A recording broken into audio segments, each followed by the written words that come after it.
Playoff basketball has started, and I must say, I wasn't disappointed. Um, the Cavs, of course, they beat the Magic. Knicks won it, with Josh Hart, deep three, dagger, um, to seal the game.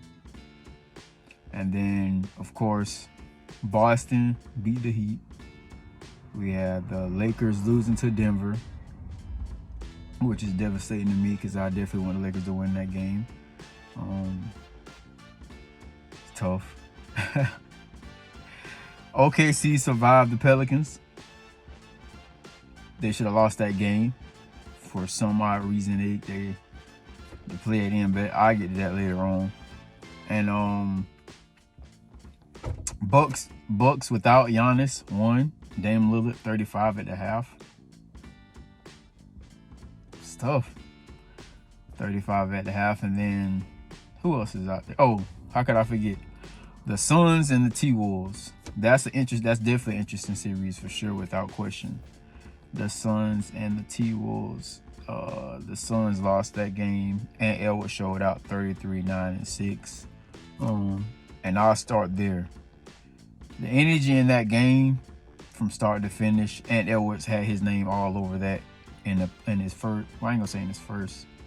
Well, what is his first? I don't know, but in that series, he definitely put his name on that, stamped it. He definitely wanted to go out and showcase that he is the number one shooting guard. That's what was stated. That's what was stated. So it's like, shoot, he doing that, and then he's taking the challenge of sometimes guarding KD. And a lot of players nowadays don't really want to guard. You feel me? They got those guys that's on the team that hold the number one guy. So they could take on the offensive load. But nah, he'll take.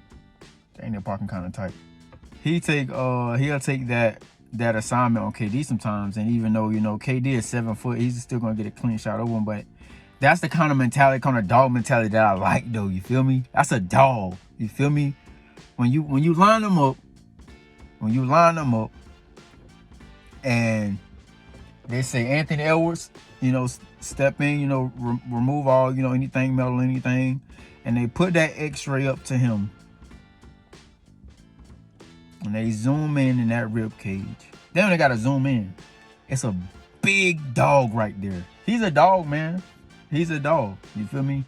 And that's what's missing right now is in the league is really people who really want to get strappy on both. Like you can be offensively gifted, but imagine you're strappy on defense. That's a leader. Like, nah, I'll take the number one guy. You feel me? That's tough, because you still got to play. He probably played, I don't know how many minutes he played. He probably played 36, 34. I don't know. I didn't check. But they blew him out, so he didn't have to play that many minutes. But that's what I like to see. You get it in early, man, and I love to see it, man. KD had 31. Let me look at the stat sheet right quick. KD had 31, 7 rebounds, 1 assist. They definitely got rebounded though, for sure. The Timberwolves had 13 offensive rebounds to the Suns maybe had 2 or 3 offensive rebounds, but they got out rebounded by 24. So it really in certain categories they're getting beat at. In the paint, of course, you got Rudy Gobert and Karl-Anthony Towns, and it's just Nurkic down there with KD at certain times, certain stints in the game, and they're gonna get out rebounded, especially when they're shooting bad, and those guys are 6'11", 7 foot guys, that's as soon as the ball goes, that's their job. They're boxing out, and the Suns don't have enough big bodies to really compete with that team down in the paint. So they have to be efficient. D-Book, how many points D-Book had? I think D-Book had 18. Bradley Beal had 15. That's not enough. It's simply not enough for them to win that game. They have to be efficient to win that game, because they're not going to win in the rebounding battle for sure, without a question. They will not win that. They will not win that series if they're not efficient enough, because they don't have enough They don't have enough big men on that team, on that roster, to be able to box out, to give them extra couple possessions. Not unless they give Bobo a shot, and I don't know if they'll give Bobo a shot. I don't know. So yeah, the Suns dropped that game to the T-Wolves. I got the T-Wolves winning that series. A lot of people got the Suns. They say, they'll bounce back. For some reason, a lot of people take veteran teams over, unexperienced teams. And that is the case, sometimes. But for some reason, I just feel like the T-Wolves have a really complete team when you look at it. Mike Conley, McDaniel. They have Ant Edwards, Rudy Gobert, and Karl-Anthony Towns. And in certain scenarios, you could rotate Naz Reid in, and give Karl-Anthony Towns a rest, or give Rudy Gobert, and then you give those guys, the really opportunity to really space the floor, have one big in the game at one time. But if necessary, you could have Karl and Rudy in the same time. So that's the kind of looks you have, and I feel like the T-Wolves are definitely well put. McDaniels, man, that's a defender, and then they're one of the best defending teams off rip anyway, though. So it's like that's gonna be tough. That's gonna be a tough series for the Suns. That's a tough first matchup, but we're gonna see how it go. I think Game 2 is tonight. We're gonna see how it go again. I got the T-Wolves winning that series, though, man. So then I'm gonna jump ahead to the Magic Cavs. And it's the same thing for the Magic. For some reason, they didn't get the offense to go on. Both teams shot terrible. That's to be clear, because nobody clipped over 100. And everybody really in this era of basketball, everybody really get over that 100 mark. Kind of easy, but playoff basketball, those lights are big. The stage is big, so it's like, it's a lot of jitters, and that I feel like that's what happened to a lot of young teams, a lot of first-time teams getting to the playoffs in that playoff atmosphere. It's a lot of tension, it's a lot of expectation. So you know what I'm saying? They got to get used to it. So I feel like by Game 2 or 3, the scores will probably definitely clip over 100 in a lot of these scores. You see the Suns and the T-Wolves. The T-Wolves 120. But Paolo had 24. He didn't really get a lot from his teammates. Franz Wagner had 18, 7, and like 3. But that's I think the next person might have had 14. But that's not gonna be enough in the playoffs, man. That's not gonna be enough in the playoffs. You're gonna have to have a definitely a better supporting cast. At least in the playoffs, I feel like at least everyone, at least the main person, gotta at least have 27 to 30, right? And then you have the second option, at least 18 to 20, right? And then the supporting cast, or the third option, between 18 to 15, right? So then everybody else could fill in between that 10 to 7 range, or depending on how deep the rotation is. Everybody rotation not that deep, so a lot of their starting 5 have to put in the most points. So it'd be like start player 30, second player probably 25 to 23 points. Then you have the big, maybe have 16 or 18 or something like that. So it all depends on the team rotation and the roles on each team. Feel me? I definitely got the Cavs winning that series, just simply because, Donovan Mitchell is tough.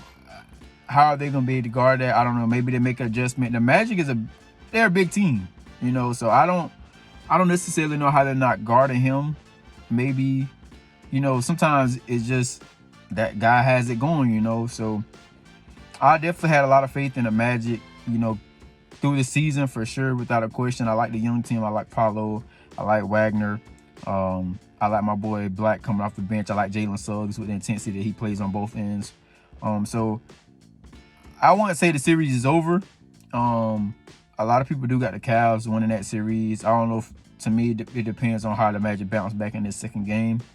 If they steal a game, and they figure it out, because again, it is a long team.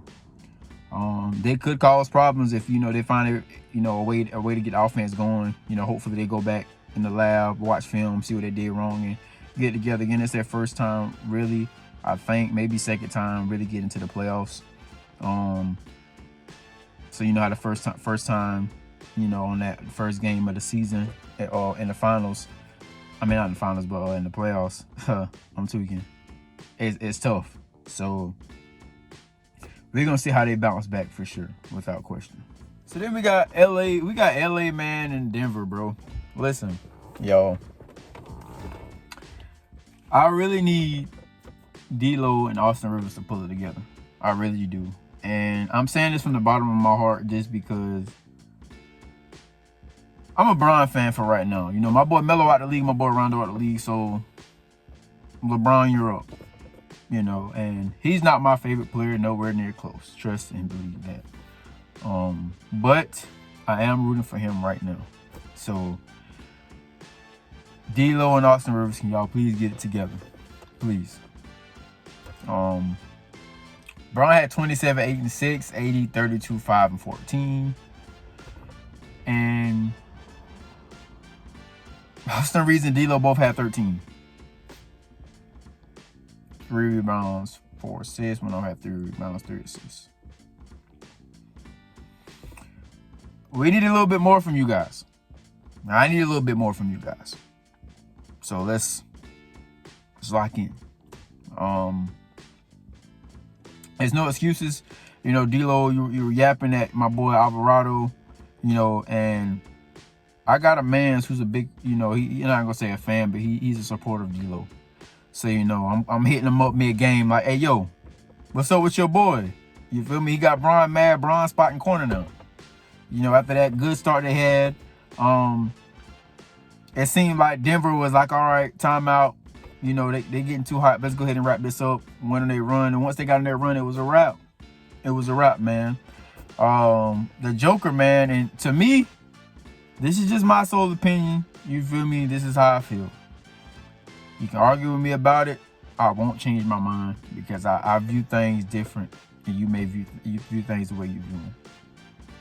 But in my heart of hearts, when you lay them down, the Joker to me, just to me, is a better player than Shaq. It was a guy on Stephen A's show called Mad Dog who put him over Shaq. And everybody was, killing him like, yo, ain't no way this guy must be on crack. Stick to, whatever he be analyzing, whatever the case may be. But when you sit down and you really think about it, you say, oh, he ain't going against no real bigs, yada, yada, yada. Hear me out.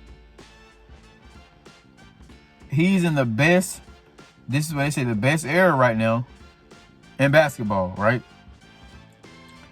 He's going for his 3rd MVP in the past, maybe 5 years? What does that tell you?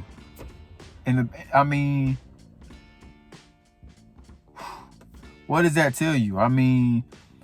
It's other bigs out there, but people, they got to come through the league. They got to get to the league. You feel me? Everybody's not going to be as dominant. Everybody's not going to, you feel me, fit a specific role in the NBA because it's tough. The NBA is tough to get into. So to be a big, you feel me, you got to either spread the floor or you got to be, you feel me, dominant or a great rebounder. The Joker gives you the ability to score on the outside, the midi, and in the paint, soft touch around the paint. Not only that, but he's a great passer. So it's kind of like all those things said and done, and Shaq is dominant, the most dominant big y'all have ever seen. I haven't seen the games of Shaq in his prime.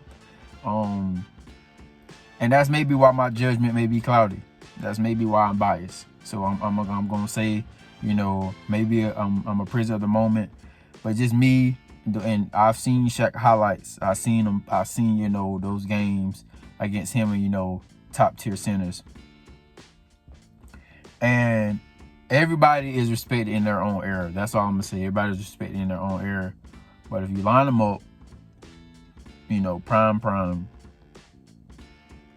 and you give them the same pieces around each other,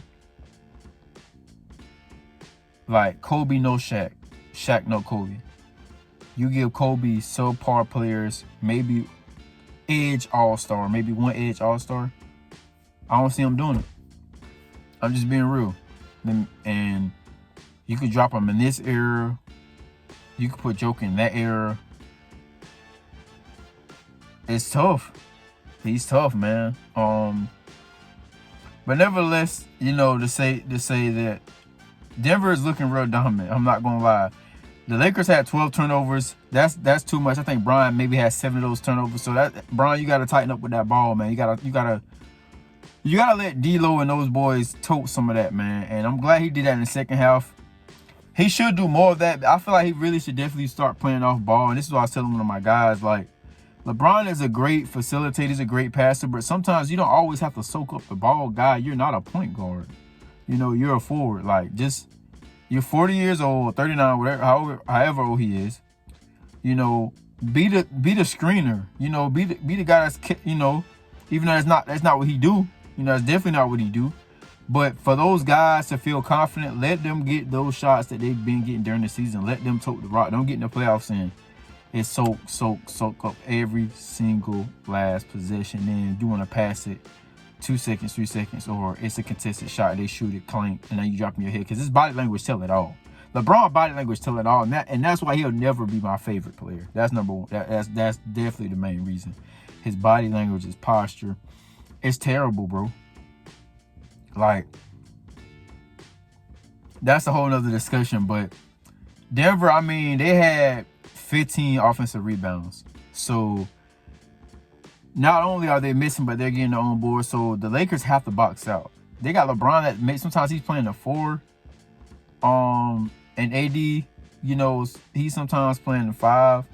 I really do think they need to put Jackson Hayes in, you know, for that length, and, you know, let him struggle with the Joker, because I think he may be giving up 80-something pounds too, because he look a little light to Joker as well. So you're gonna have to pick your poison and live with, you know, the Joker killing, because you can't let off threes. They're defending the 3 ball so terrible. I've never seen somebody who's their team is so dialed in on stopping the Joker, and all he does is pass it to the 3-point line, and they smack him. And it's crazy, you know, because, you know, I was watching a couple of, you know, sports shows, and they were saying that the Nuggets they don't normally get a lot of threes up, but for some reason the Lakers like to double on Joker, so they leave the 3-point line open. And Michael Porter Jr. is a shooter, hot shooter, and Gordon can hit a couple. Caldwell Pope can hit a couple. Murray can hit a couple. So it's like, you have to respect those guys, man, and their craft of what they do. They are professionals at the end of the day. So you're giving them these open shots, these open looks, these practice looks, they're gonna hit. You know, and that's when the onslaught, the man slide just come down from off, you know, the Denver mountains, and it just 3, and it's smacking the Lakers. And then now the game is out of reach, and the game was so close. They had a 12-point lead. All you have to do is score each possession and really just play D, bro. And it's tough, man. It's tough. But they play tonight. At 10. I hope the Lakers win this, because if they don't win this down 0-2 going home, that's tough. Now let's just call it what it is. It's tough. So then we have I got the Lakers pulling through tonight, just like I wanted them to pull through the first game, but for some reason Denver got their number, man. I'm gonna be real. Denver got their number. All right, so then I'm gonna go to the next game. We got the Thunder and the Pelicans. The Thunder ended up winning 94-92. The Pelicans played a great game without Zion. I'm gonna say that first and foremost. Give credit to those boys and that coach. He got them out there, you know, sticking to the assignment. You know, even though unfortunately they were not that consistent with their shots. A lot of jump shots weren't falling for BI and CJ, and sometimes Murphy. Hopefully they can get that going. And not only that, but I'm trying to think what's their best defender. What's his name? I had his name in my head. I cannot think of his name right now, but Herb Jones. They have to get the offense going, and I feel like if they can get the offense to be just a little bit more efficient, this series will be tough, and it might go to 7. And I'm gonna tell you why, because you can always strap somebody up. I'm not gonna say you can always strap somebody. You can always get like shots, open shots, and you know sometimes you miss, and that can cause you to lose the game. But when you're getting you know real, you know somebody that length is very disturbing for OKC. The Pelicans have they have a lot of length, a lot of on ball defenders, and that's good to have a lot of on ball defenders. They have a lot of guys who, you know, you come past them, they'll, you know, try and get a strip, and that's what was showcased in that game. And I'm not gonna lie, without the free throws, and you know, I'm not a hater, but without those free throws, Shea probably would have had like 20, bro. 20, 22 max. Because he was getting strapped up a little bit. Not going to lie. He had 28, but he did go to the free throw line like 7 or 9 times. And he going to hit him. So, nevertheless, not to take nothing from him, because he did come through, hit a tough shot. And then I think he hit a tough midi. So, it's like, they did what they were supposed to do to get the win for sure, without question. They had, you know, the sloppy play. It come from, you know, really the inexperience, you know, from not having a veteran on the court. You know, they're all young, so it's like boom, boom, boom, boom, boom for both teams, for real. You know, so they got to slow down the pace sometimes at key pivotal moments. You know, so the sloppy play, you definitely can see a lot of sloppy play. And a couple of possessions where it's turnover, then somebody score, timeout. Because it's like what's going on? Let's slow the game down, and you get into your set, so you get things going. I'm actually calling for upset this series. I do not like the Thunder for some reason. I can't buy into that team. I cannot buy into that team. If they win, kudos to them, but I definitely got the Pelicans upsetting them for sure, without a question.